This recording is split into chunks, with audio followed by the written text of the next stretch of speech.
This is the Lone Crater YouTube. We hope this video helps. You begin by preparing both systems, enable developer options and USB debugging on your phone, and make sure Android Studio plus platform tools are installed on your computer. Connect the device with a reliable USB cable or set up ADB over Wi-Fi if you prefer wireless. Once connected, open Android Studio, then open the project you want to run.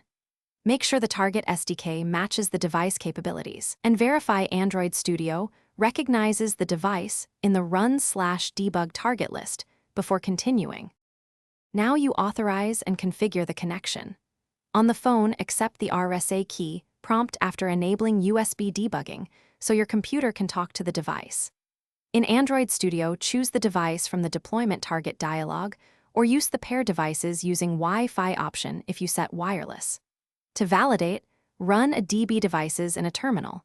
If the device shows unauthorized, revoke USB debugging authorizations on the phone and try again. Make sure the run/debug configuration points to the correct module and launch activity. Finally, deploy and test.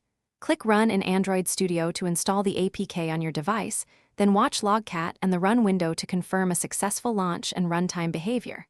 If the device does not appear, toggle the USB connection mode to file transfer, replug the cable, reinstall device drivers, Windows, or restart the ADB server with a DB kill server and a DB start server. One key troubleshooting tip.